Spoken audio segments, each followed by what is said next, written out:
C'est un pour peu ça. savoir quels sont les muscles qui travaillent pour faire replier le point. Et c'est là où ça devient un peu compliqué, parce que comme j'ai pas eu de main droite pendant 36 ans, il a fallu que mon cerveau se réveille par rapport à ces muscles. Donc j'ai eu de la rééducation analytique avec mon kiné, donc avec des exercices, avec de l'électrostimulation. Il y a même des moments où on y allait un peu trop fort. Je ressortais de chez le kiné, j'avais des tremblements comme ça. Enfin bon, mais il y avait tout un but de réapprentissage et d'apprentissage en même temps. C'est-à-dire que j'utilisais des zones qui avaient été complètement éteintes dans mon cerveau. Et à force de travail et d'utilisation, ça revient. Et puis les jours, semaines, mois à utiliser la prothèse, forcément ça s'affine, forcément c'est mieux. C'est un peu comme quand on fait du vélo, on a les roulettes au départ, puis après on n'en a plus qu'une, puis après on n'en a plus du tout, puis après on a un plus grand vélo, après on a des plateaux, des pignons, etc. Et alors le samedi, vous faites quoi, le genre de repos? Je dors. Je dors, non, je me repose, je fais un peu des exercices d'assouplissement parce que ça sollicite énormément les muscles et pas que ceux de l'avant-bras, aussi biceps, triceps, de l'épaule, des lombaires, des dorsales. Vous avez eu des etc. courbatures quand vous travailliez pour faire fonctionner la Alors j'ai la des prothèse? courbatures et puis surtout des crampes. Et le problème des crampes, c'est que quand elles s'installent, il n'y a plus rien qui marche. Donc le muscle est complètement contracté et là on ne peut plus rien faire.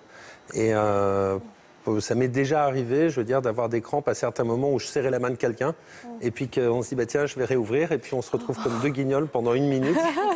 Comme ça, en se disant, bon, alors on va être... Bah, en fait, bon, il y a juste un truc que je ne savais pas, mais il y a juste à éteindre, allumer, et ça réouvre la main automatiquement. Enfin, bon, il y a toute une procédure.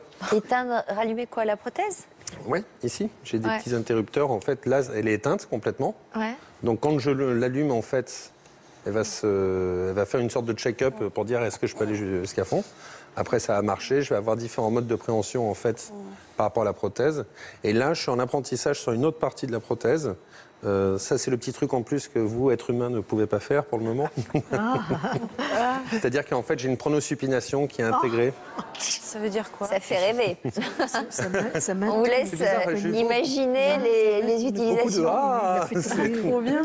Et donc, en fait, normalement, je devrais être capable, d'ici quelques mois, de pouvoir intégrer et la pronosupination et l'utilisation de la main. Mais ça prend du temps, c'est normal. Et alors, vous allez faire quoi avec ça? Vous avez réfléchi à l'utilisation que vous allez en Oui, faire? notamment, alors, pour donner un exemple, imaginons que j'ouvre une porte. Si ma main est comme ça avec la poignée et comme ça ne va pas marcher. Donc avec la pronosupination, hop, je l'ai fait dans le mauvais sens, je vais me retrouver comme ça et donc je vais pouvoir avoir ce mouvement en fait sur la poignée, etc., etc.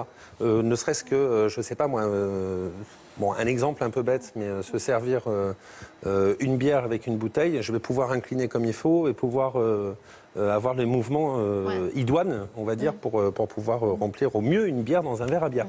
Elle est très bien cette photo. Et voilà. Quoi? Et Vous arrivez à boire? alors, pas encore, parce que ça, c'est plus un problème physique. Pour le moment, l'avant-bras qu'on a fait, c'est encore des matériaux qu'on utilise dans la vie de tous les jours dans les centres orthopédiques. J'ai un problème de flexion, en fait. J'ai une sorte de repli de peau et de muscles qui se fait au niveau de l'articulation du coude. Et en fait, ils ont fait, là, il y a quelques mois, j'étais au Salon international des orthopédistes à Lyon. Ils ont fait des systèmes de prothèses maintenant où on a une partie rigide et après une partie souple qui enveloppe complètement jusqu'à mi-bras. Et donc, on n'a plus ce problème, en fait, de pression au niveau de Ça ne l'articulation. cesse de s'améliorer. Ah ben c'est parti pour durer.